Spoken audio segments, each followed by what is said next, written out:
संकट के समय वैदिक ब्राह्मणों द्वारा हमें हनुमान चालीसा करने की सलाह दी जाती है।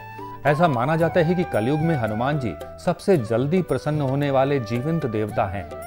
जीवन की हर समस्या का समाधान हनुमान चालीसा द्वारा किया जा सकता है। हनुमान चालीसा का पाठ करने से भक्तों के सभी कष्ट दूर हो जाते हैं। गोस्वामी तुलसीदास जी द्वारा रचित हनुमान चालीसा वीर हनुमान को प्रसन्न करने के लिए सबसे सरल और शक्तिशाली स्तुति है। हनुमान चालीसा का पाठ करने से भक्तों के सभी कष्ट दूर हो जाते हैं। हनुमान चालीसा आपको पूरे दिन खुश रखने में मदद करती है। ऐसा माना जाता है कि किसी भी यात्रा से पहले हनुमान चालीसा का पाठ करने से कोई भी दुर्घटना या अनहोनी नहीं होती है। ऐसा कहा जाता है कि भगवान हनुमान दुर्घटनाओं को रोकते हैं और आपको सुरक्षित यात्रा का आशीर्वाद देते हैं। पूरी श्रद्धा के साथ हनुमान चालीसा का पाठ करने से आपकी सभी मनोकामनाएं पूर्ण हो सकती हैं। हनुमान जी की उपासना से सुख, शांति, आरोग्य एवं लाभ की प्राप्ति होती है। नकारात्मक शक्तियां भी हनुमान जी के भक्तों को परेशान नहीं करती। तुलसीदास जी ने हनुमान जी की स्तुति में कई रचनाएं रची, जिसमें हनुमान बाहुक, हनुमान अष्टक और हनुमान चालीसा प्रमुख है। हनुमान चालीसा की रचना के पीछे एक बहुत ही रोचक कहानी है। आइए जानते हैं। ये घटना उस समय की है जब भारत पर मुगल सम्राट अकबर का राज्य था।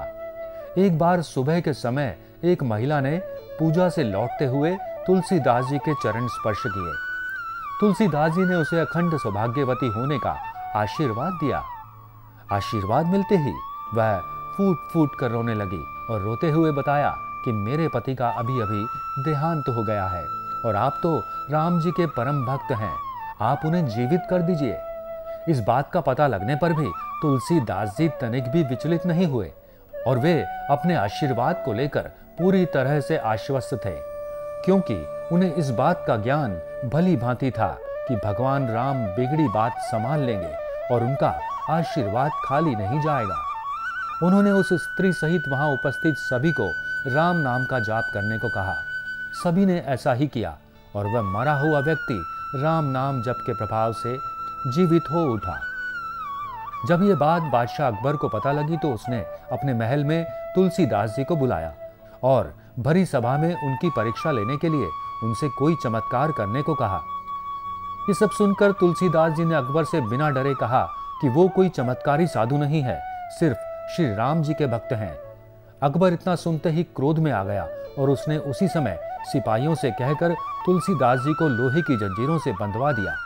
तुलसीदास जी ने तनिक भी प्रतिक्रिया नहीं की और राम नाम जपते हुए कारागार में चले गए। उन्होंने कारागार में भी अपनी आस्था बनाए रखी और वहां रहकर हनुमान चालीसा की रचना की और 40 दिन तक उनका निरंतर पाठ किया। 40वें दिन एक चमत्कार हुआ। हजारों बंदरों ने एक साथ अकबर के महल पर हमला बोल दिया। अचानक हुए इस हमले से सब अचंभित हो गए। अकबर एक समझदार बादशाह था, इसीलिए उसे कारण समझते हुए देर नहीं लगी। अब उसे भक्ति की महिमा समझ में आ गई। उसने उसी क्षण तुलसीदास जी से क्षमा मांगकर कारागार से मुक्त किया और आदर सहित उन्हें विदा किया। इतना ही नहीं, अकबर ने उस दिन के बाद तुलसीदास जी से जीवन भर मित्रता निभाई। मान्यता है कि हनुमान जी ने तुलसीदास जी को आशीर्वाद दिया कि जो भक्त कलयुग में श्रद्धा भक्ति से इस पाठ को करेंगे, उनके सारे कष्ट दूर हो जाएंगे। जय श्री राम, जय हनुमान। सब्सक्राइब करें हमारे YouTube चैनल साधना गोल्ड को और पाएं वीडियो सबसे पहले। और हाँ, बेल आइकन दबाना ना भूलें।